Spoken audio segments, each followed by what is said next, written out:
धर्म दर्शन के क्षेत्र में भी अब क्रांति लानी होगी। पूर्व काल में इतने साधन उपकरण उपलब्ध न थे जितने कि अब हैं। इसलिए उन दिनों स्वल्प उपलब्धियों पर ही संतोष करना पड़ता था और जिज्ञासाओं की प्रचंड क्षुधा को जो कुछ हाथ लगे उसी से तृप्त करना होता था। प्रगति की लंबी यात्रा में मील के पत्थर तो बदले ही जाने थे, सो बदले भी गए। विज्ञान ने तथ्य और सत्य की कसौटी पर जहां भौतिकी पर वस्तुओं के गुणधर्म को परखा, वहां ईश्वर और धर्म को भी अछूता नहीं छोड़ा। उन्हें भी तरह तरह की बुद्धिवादी कसौटियों पर कसा गया है। इस संदर्भ में श्रद्धा क्षेत्र भी लड़खड़ाया है। धर्म के क्षेत्र में पिछले 200 वर्षों में एक प्रकार से क्रांतिकारी भाष्य और सुधार प्रस्तुत हुए हैं। सुधारवादी तूफान आए हैं। उन्होंने सनातन मान्यताओं की या तो नए ढंग से व्याख्या की है या फिर नया स्वरूप दिया है। हम देखते हैं कि धर्म क्षेत्र में पूर्वाग्रहों से भिन्न मान्यताएं प्रस्तुत करने वाले संप्रदायों और सुधारकों की इन्हीं दिनों बाढ़ आई है। ये नहीं कहा जा सकता कि ये सभी सुधारक सही थे, पर यह स्पष्ट है कि पूर्व मान्यताओं के प्रति उनके मन में भारी विद्रोह था। उन्हें उनमें सड़न की गंध आ रही थी और ऐसा कुछ ढूंढने बताने की आकुलता थी जो अधिक सत्य हो। वस्तुतः उसके लिए गहरी खोज की जरूरत थी और नए प्रतिपादनों में ऐसे तथ्य जोड़ने की आवश्यकता थी जो अधिक टिकाऊ होते। पर लगता है सुधारक अत्यंत आवेश में थे और इस हाथ सुधार उस हाथ प्रतिपादन के समय साध्य और श्रम साध्य को तुरंत फुरंत कर डालना चाहते थे। इस आकुल व्याकुल मनस्थिति में पिछली 2 शताब्दियों में संसार भर में सुधारवाद और संप्रदायवाद की बाढ़ आई है और उस अंधड़ ने प्रत्येक धर्म को झकझोरा है। अधिक स्पष्ट तथ्य भले ही हाथ न लगे हों, पर निस्संदेह पिछले दिनों दार्शनिक और धार्मिक क्षेत्र में क्रांतिकारी हवाएं चली हैं और उनसे जनमानस को ये आधार मिला है कि जो कुछ पिछले दिनों कहा या माना जाता रहा है वो सब कुछ यथार्थ नहीं था। उसमें सुधार और परिवर्तन की बहुत गुंजाइश है। इन दिनों हम इसी मनस्थिति में चल रहे हैं और जिस प्रकार वैज्ञानिक क्षेत्र में पूर्वाग्रहों के साथ संगति बैठते न बैठने का विचार किए बिना भौतिक तथ्यों का खुले मस्तिष्क से ऊहापोह किया जा रहा है, उसी प्रकार धर्म के संबंध में ये आवश्यक समझा जा रहा है कि जो उचित हो, उपयोगी हो, उसे ही स्वीकार किया जाए।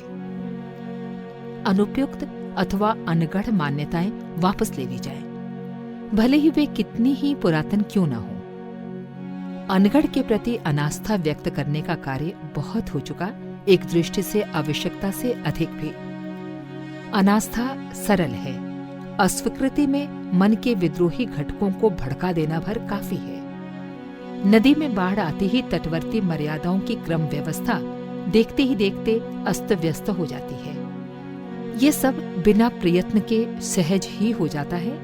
अनास्था सहज ही उत्पन्न की जा सकती है। इन दिनों अनास्थावाद आवश्यकता से अधिक पनपा है।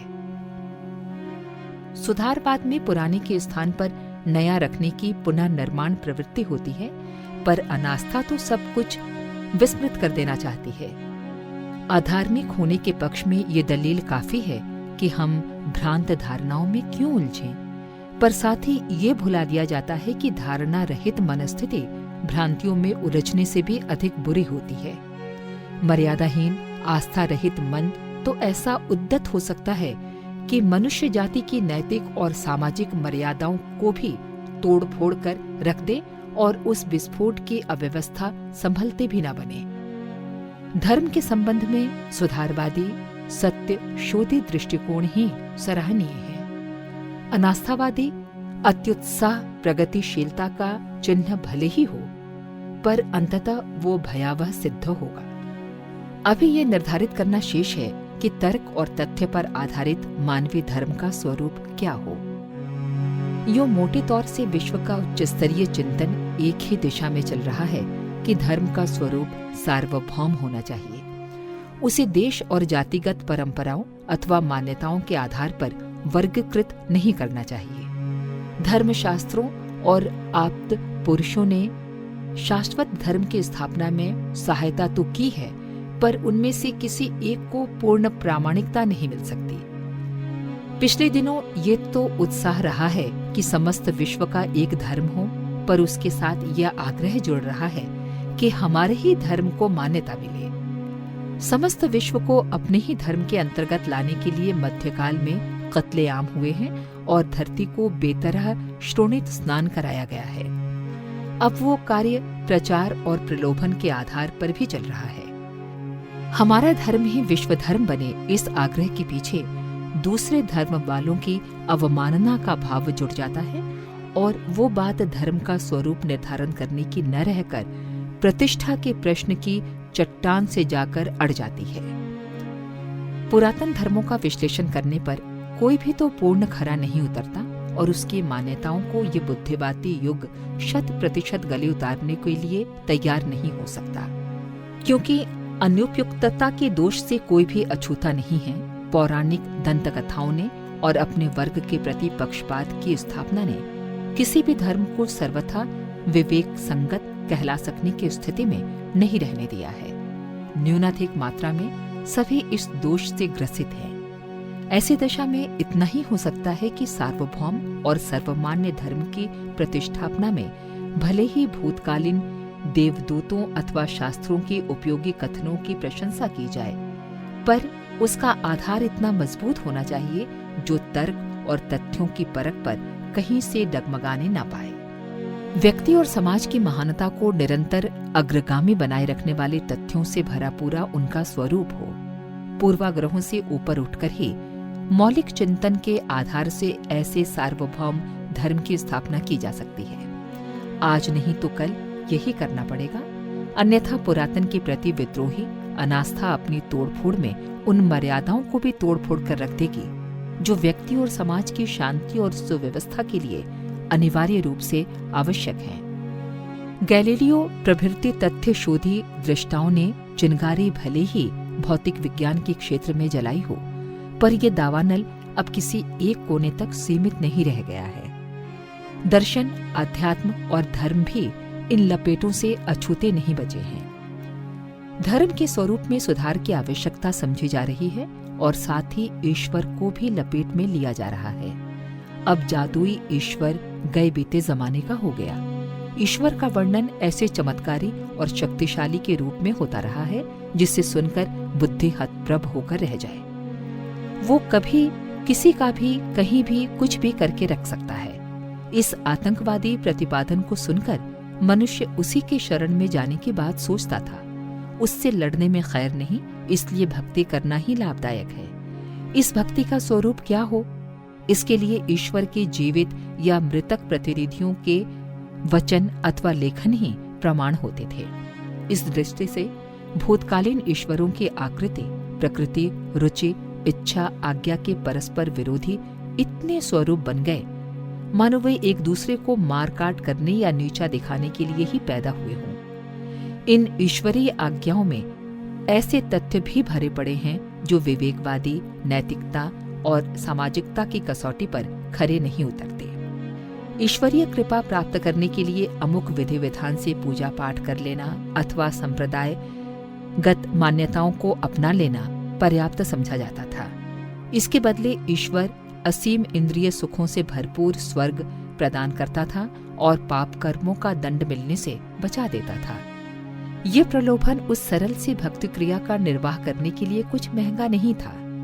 फलस्वरूप बहुत लोग ईश्वरवादी, ईश्वर भक्त होने का दावा करते थे। साथ ही एक प्रकार के ईश्वर का भक्त दूसरी जाति के ईश्वर भक्तों से घृणा और शत्रुता भी कम नहीं करता था। अपराधी तत्वों ने अहंकार और लोभवश जितना अनाचार फैलाया है, ईश्वर के नाम पर ईश्वर की प्रसन्नता के लिए ईश्वर भक्तों ने परस्पर एक दूसरे का रक्तपान उससे कम नहीं किया है। पुरोहित वर्ग ने अपने को ईश्वर का प्रतिनिधि अथवा विशेष कृपा पात्र सिद्ध करके जिस प्रकार भोली भावुकता का शोषण किया है, वो तो और भी अधिक हृदय विदारक एवं घृणास्पद है। ईश्वर के नाम पर चल रही अंधेरगर्दी के विरुद्ध भले ही विस्फोटक रूप धारण न कर सका हो, पर वो सुलगता भूतकाल में भी रहा है और उस विक्षोभ ने विविध रूप में अपना परिचय दिया है। बौद्ध धर्म और जैन धर्म को अनीश्वरवादी कहा जाता है। उन्होंने सत्कर्म एवं सद्भाव को आत्मिक प्रगति के लिए, सद्गति के लिए पर्याप्त माना। इसके अतिरिक्त ईश्वर के किन्हीं आकार प्रकारों को मानने को आवश्यक नहीं बताया। वेदांत दर्शन को आधा नास्तिकवाद कहा जाता है। आत्मा की उच्चतम स्थिति का नाम ही परमात्मा को सिद्ध करके किसी विशिष्ट कर्मी देव दानव के रूप में चल रही भूतकालीन मान्यताओं की उसने भी उपेक्षा कर दी है। यूं चार्वाक मत सरीखा उग्र और अनैतिक नास्तिकवाद भी जब तब फूटा है। इन तथ्यों के प्रकाश में एक झांकी इस बात की मिलती है कि मध्यकाल में भी ईश्वर के नाम पर चल रही अंधेरगर्दी के प्रति किस कदर संक्षोभ उभरता रहा है। इन दिनों चेतन को जड़ की ही स्फुरणा के रूप में विज्ञान ने प्रतिपादित किया है और आत्मा परमात्मा की अतिरिक्त सत्ता मानने से इनकार कर दिया है। उससे दार्शनिक नास्तिकतापन भी है। दूसरी ओर ईश्वरवादियों द्वारा अपनाई जाने वाली रीति नीति को मानव समाज के लिए अहित कर सिद्ध करके समाजवादियों ने नास्तिकवाद का झंडा फहराया है। वैज्ञानिक और सामाजिक कसौटी पर ईश्वर को खोटा सिद्ध करने के लिए इन दिनों जो बुद्धिवादी प्रयास हुए हैं, उन्होंने धर्म धारणा की ही भांति ईश्वरीय मान्यता की भी नींव कमजोर की है। अति उत्साह के आंधी तूफानों को चीरते हुए पैनी आंखों से हम देख सकते हैं कि धर्म की ही तरह ईश्वरीय आस्था की भी मानव जीवन को उच्च स्तरीय बनाए रखने के लिए नितांत आवश्यकता है। वस्तुतः ये दोनों एक ही प्रयोजन के दो पक्ष हैं। आदर्शवादी व्यवहार को धर्म कहते हैं और उत्कृष्ट परिष्कृत चिंतन को आध्यात्म। ये दोनों ही ईश्वरवाद का जड़ से पोषण करते हैं। यदि सत समर्थक और असत्य विरोधी दिव्य सत्ता के अस्तित्व से इनकार कर दिया जाए और मात्र भौतिक सामाजिक आधार पर उत्कृष्ट आदर्शवादिता का समर्थन किया जाए तो बात बनेगी ही नहीं। स्पष्टता धार्मिकता और आस्तिकता की मान्यताएं त्याग, संयम, सेवा, उदारता का दृष्टिकोण अपनाने के लिए प्रेरित करती हैं, जिनमें तात्कालिक एवं भौतिक दृष्टि से घाटा ही पड़ता है, नफा नहीं होता। फिर इसे कोई क्यों अपनाएगा? आत्मा का उल्लास, ईश्वरीय अनुग्रह जैसे लाभ ही उत्कृष्ट जीवन के मूलभूत प्रेरणा स्रोत हैं। भौतिक जगत में राजसत्ता की आवश्यकता है और आत्मिक जगत में ईश्वरीय सत्ता की। इसके बिना जो अराजकता उत्पन्न होगी उससे समस्त व्यवस्था ही लड़खड़ा जाएगी। धार्मिक सुधारकों की ही तरह ईश्वर संबंधी मान्यताओं में भी बुद्धिवादी दार्शनिकता ने काफी हेरफेर किया है। सुधरा हुआ ईश्वर उद्यत या उच्छृंखल नहीं है। वो अपने बनाए नियमों में स्वयं बंधा है और मर्यादाओं के अनुरूप स्वयं चलता है और उसी राह पर चलने के लिए अपने भक्त अनुयायियों को प्रेरणा देता है।